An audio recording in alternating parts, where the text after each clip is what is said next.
हम जिन शेरों के चित्र रुपयों पैसों पर देखते हैं उनका एक लंबा इतिहास है।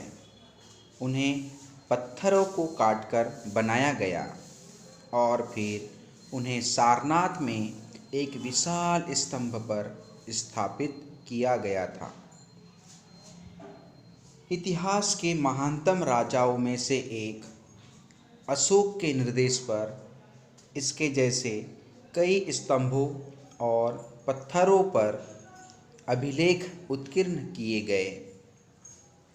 इसके पहले कि हम जानें कि इन अभिलेखों में क्या लिखा है, यह समझने की कोशिश करें कि उनके राज्य को साम्राज्य क्यों कहा जाता है। अशोक जिस साम्राज्य पर शासन करते थे उसकी स्थापना उनके दादा चंद्रगुप्त मौर्य ने लगभग 2300 साल पहले की थी। चाणक्य या कौटिल्य के नाम के एक बुद्धिमान व्यक्ति ने चंद्रगुप्त की सहायता की थी। चाणक्य के कई विचार हमें अर्थशास्त्र नाम की किताब में मिलते हैं। साम्राज्य में बहुत से नगर थे।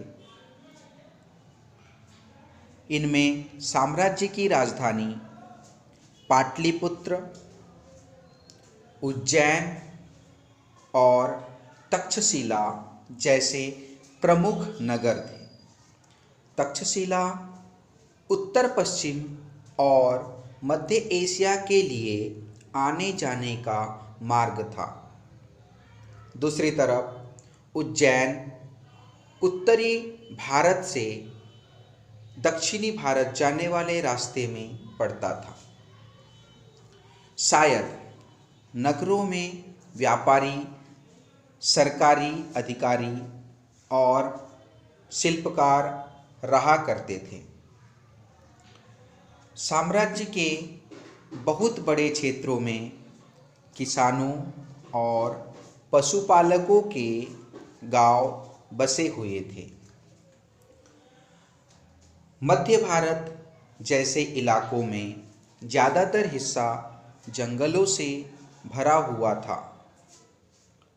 वहाँ पर लोग फल फूल का संग्रहण और जानवरों का शिकार करके जीविका चलाते थे।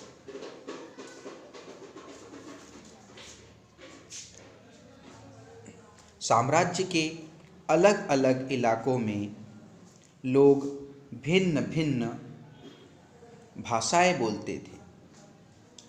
वे लोग शायद अलग अलग प्रकार का भोजन करते थे और यहाँ तक कि अलग अलग किस्म की पोशाक भी पहनते थे।